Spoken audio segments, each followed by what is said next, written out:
Networking is not about quantity. It's about quality. It's about being connected to where you want to go. You should know where those ideal places are. And you know what you do now? Start building your network there today. This is the Workin' Sports Podcast. Here's VP of Content and Engage Learning at workinsports.com, Brian Clapp. I want to apologize to everybody. We took last Wednesday off. I actually don't really want to apologize because, hey, we needed a week off. Sorry.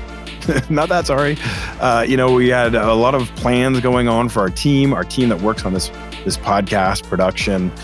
Kevin Zwicker, Jacqueline Chin, Chad Tuaro. We all work really hard on putting this show together for everybody. And, we had some other projects come up, so we took the day off. And you know what? We all have to be mindful of our mental health. It's something that we all have to focus on, and having those moments where we can pull back are important to all of us, and they should be to you as well. So I will tell you, we have an awesome guest set up for this Wednesday. I've already conducted the interview. It's fantastic with Scott Warfield, who's the VP of Gaming for the PGA Tour. Why is this conversation so critical? Well, for one, Scott has a bevy of experience in the sports world and has done a lot of different types of jobs, but has found a little bit of his niche right now in the growing sports betting field. And the way that they're approaching it with the PGA Tour as a marketing channel that can increase audience and can be dynamic throughout events is really exciting. So if you're into sports betting, if you're into the gaming world, if you're into golf, if you're into any of this conversation is super cool because NFL and MLB are like the hubs of betting, as you probably knew. In golf, 2 years ago was only like 2% of the market. But Scott looks at that like opportunity, and they're really going after it with some really cool ideas. So I think it's fascinating conversation. So tune into that on Wednesday. Let's get into today's question. Today's question comes in from Ben in Arizona. Hey, Brian. Ben from Arizona here. I just said that. Thanks, Ben. I've been applying for jobs lately, and I want to do a better job with my follow-up. What do you suggest is the best way to find people's names and contact info at an organization that I want to apply for a job with? Okay. This question actually comes in a lot. People are like, whoa, you talk about follow-up. How do I find somebody's email in order to follow up? I'm glad we're talking about this, but I'm probably going to go in a direction that you weren't expecting. Before we get into that, Ben, thank you for writing in. I hope everybody listening understands that they can have their questions answered too. Email me at bclapp@workinsports.com. Ask your questions.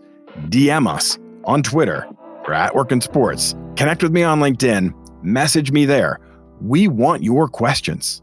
We want to handle what you want to know. Any of those options work really well. And I'll tell you one way to make sure that you will absolutely get on the show. Record yourself, like the little media mogul that you are. Record yourself asking your question. You're an influencer. You know how to work that supercomputer in your pocket. Get that question on video. Send it to us. Email it, DM, whatever you want to do. We will work our magic and put your voice and face on this show.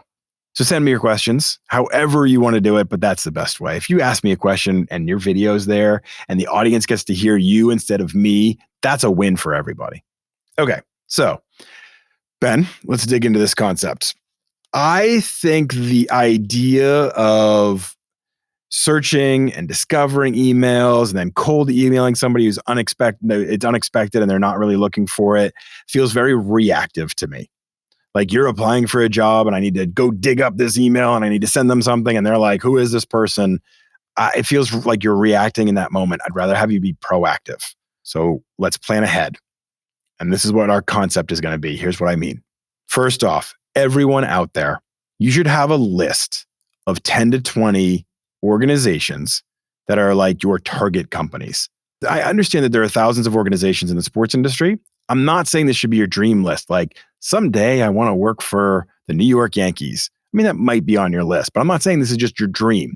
I'm saying you've identified what area of the industry you want to work in, and you have a target list of 10 to 20 companies that you feel are within that range of what you want to do, either by location, by job opportunity, by desire, by something. Give it some sort of a way of figuring out what you want to work in. When I was first getting into the sports media, I was like New England Sports Network, Sports Channel America, ESPN, There wasn't some of the other networks at the time. CNN, Sports Illustrated, where I ended up working, and a couple other local markets in the Boston area. Those were like my target employers. Was like, if something comes up there, I am going hard after it. I knew that. Those are my target companies. You should have that list for yourself. You should know where those ideal places are. And you know what you do now? Start building your network there today. Don't wait until a job opportunity comes up. Start building connections within those buildings and organizations today that are on your target list. Go find people that are on your career path. So let's say we're just going to pick a job title and we're going to run with that as our example. Let's say you want to work in social media and you've targeted like ESPN, Bleacher Report, a handful of others, a couple teams, a couple providers that do things in the social media sphere like Slate. We love. Target those companies, write down that list and say, all right, I'm going to find the person who's in charge of the social media coordinator at ESPN. And I'm going to connect with them on LinkedIn today. And I'm going to do some outreach. I'm going to start to build a relationship there. I'm going to reach out to them and say, I'm a senior in college studying sports management, and I'd really like to work in social media one day. I see you're a social media coordinator with ESPN. Love ESPN. Would love to connect and learn from you. Okay. Now you have a relationship you're starting in that business and in that field that you're going towards at one of your target companies. You can do it for a lot of different positions within ESPN, or you could do it for a lot of different positions with a local sports team or a minor league team or a marketing agency. You could look at Octagon. You could look at Nike. You could look at Adidas. You could look at all these different companies and say, these are my target places. I want to start building relationships there.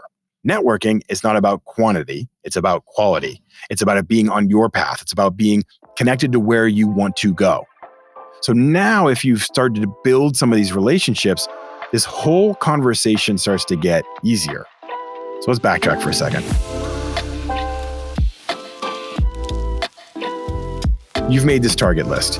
You've got 20 organizations that you know that you would love to work for someday. And if something popped and you saw it and it was on your feed, you're going to go after it. Study and research them, understand how they work, know who you want to communicate with, focus some of those networking efforts. Now, instead of your outreach being at the last minute, you reach out to somebody with a message like, hey, I'm applying for this job. Do you want to connect? Bruh. Since you're doing this in a proactive way and you're thinking ahead to the opportunity rather than in the moment when the opportunity comes, now you can reach out to them and say, like I did before, like, I'd like to work in this field. I love ESPN. I see you're doing this. Would love to connect and learn from your experience. That is an easier conversation to have. And then you can build this relationship to a point where you've got that connection with the industry within the building. I'm not saying you can do this across everything. And there might be times where you have to do a little different digging to get contact information within an organization. But I'd rather have you be proactive and start to identify those places that you want to look and you want to be, and you would be excited if there's something came up that was right. If you've done the work in advance, you've already got that connection within the building. You don't have to go trying to do the scammy thing and trying to find somebody's email and make this weird connection or force this conversation. You have the legit contacts within the organization. Here's the other thing. Sports industry is pretty small. So let's say now one of your target companies was the New York Giants and you see a job opening that comes up with the Dallas Cowboys. Now you can reach out to your contact and say, hey, do you know I see this job open I'm really interested in. Do you know anybody over there? And that connection may help you get that email. And that's a warmer way to do it.